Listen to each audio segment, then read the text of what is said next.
Senior سیاسی تجزیہ کار بلال غوری نے کہا ہے کہ اگر وزیر اعظم وفاقی حکومت کو حاصل اختیارات اکیلے استعمال نہیں کر سکتا تو چیف جسٹس سپریم کورٹ کو حاصل اختیارات دیگر جج صاحبان کی مشاورت کے بغیر کیسے بروئے کار لا سکتا ہے۔ ان سوالات کی باز گشت سپریم کورٹ کی راہداریوں میں ہی نہیں بلکہ کمرہ عدالت میں سنائی دینے لگی ہے کہ کون سا مقدمہ کب سننا ہے، کن جج صاحبان کے روبرو سماعت کے لیے مقرر کرنا ہے، از خود نوٹس لینا ہے نہیں لینا، کب کس جج کو بینچ سے الگ کرنا ہے، کس جج کے خلاف سپریم جوڈیشل کونسل میں فوری سماعت کر کے اسے فارغ کرنا ہے اور کس کے خلاف دائر کیے ریفرنسز کو التوا میں رکھنا ہے، یہ سب چیف جسٹس کے ثوابدیدی اختیارات قرار دیے گئے ہیں۔ بلال غوری کہتے ہیں کہ غالباً 2021 میں عامر میر سمیت کچھ صحافیوں نے جسٹس قاضی فائز عیسیٰ کی عدالت میں دہائی دی کہ خفیہ اداروں کی طرف سے انہیں ہراساں کیا جا رہا ہے۔ جسٹس قاضی فائز عیسیٰ نے اس حوالے سے نوٹس لیا تو چیف جسٹس عمر عطا بندیال نے اپنی سربراہی میں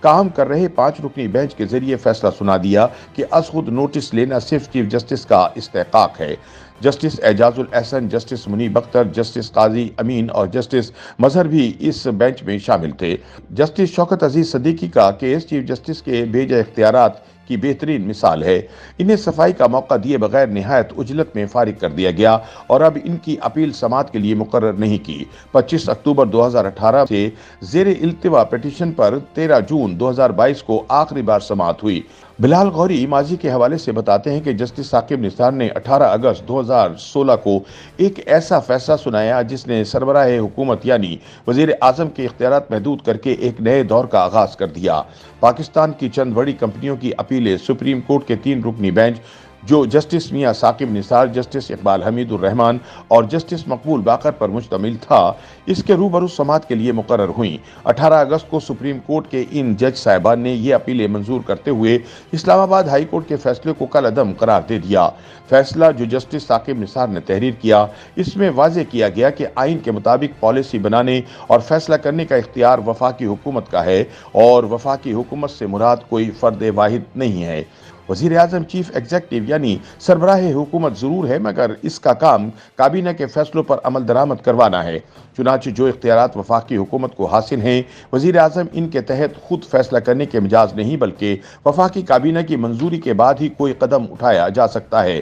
جسٹس ثاقب نثار نے فیصلہ تحریر کرتے وقت انگلستان کے حکمران شاہ لوئی کا یہ قول بھی نقل کیا کہ میں ہی ریاست ہوں، یعنی اگر وزیر اعظم سب فیصلے خود کرنا شروع کر دے تو پھر اسے جمہوریت نہیں بلکہ بادشاہت کہا جائے گا۔ سپریم کورٹ کے اس فیصلے کے بعد وفاقی کابینہ کا عمل دخل بڑھ گیا۔ بلال غوری کہتے ہیں کہ سپریم کورٹ کا یہ فیصلہ یوں یاد آیا کہ اعلیٰ عدلیہ کے معزز جج صاحبان چیف جسٹس کو حاصل اختیارات سے متعلق سوالات اٹھا رہے ہیں۔ پنجاب اور خیبر پختونخوا میں انتخابات کے حوالے سے لیے گئے از خود نوٹس پر فیصلہ تو سنا دیا گیا مگر اس سے ڈھور سلجھنے کی بجائے مزید الجھ گئی ہے۔ پہلے 9 رکنی بینچ میں شامل جسٹس یحییٰ آفریدی اور جسٹس اطہر مین اللہ نے از خود نوٹس لینے سے متعلق تحفظات کا اظہار کیا، پھر اگلے روز جسٹس قاضی فائز عیسیٰ اور جسٹس یحییٰ آفریدی نے مقدمات کو سماعت کے لیے مقرر کرنے اور بینچ بنانے کے طریقہ کار پر سنجیدہ اور اہم نوعیت کے اعتراضات اٹھا دیے۔ دلچسپ بات یہ ہے کہ سپریم کورٹ نے جو رولز آف بزنس بنا رکھے ہیں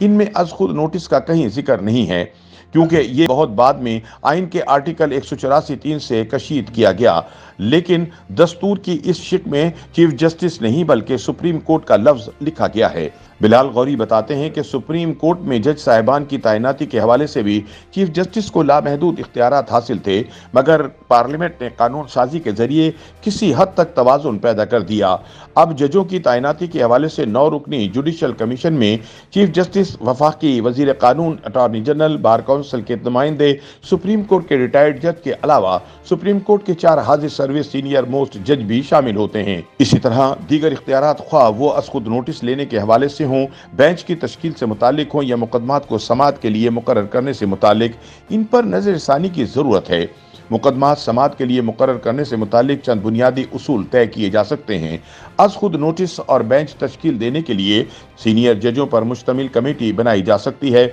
بہتر تو یہ ہوتا کہ سپریم کورٹ کے تمام جج صاحبان پر مشتمل فل کورٹ بینچ تشکیل دے کر اس معاملے کو خود ہی سلجھا لیا جاتا، لیکن اگر ایسا نہیں ہو پا رہا تو پارلیمنٹ کو اپنا کردار ادا کرتے ہوئے اس حوالے سے قانون سازی کرنی چاہیے۔ آخر میں بلال غوری کہتے ہیں جب تک فرد واحد کی اجارہ داری ختم کر کے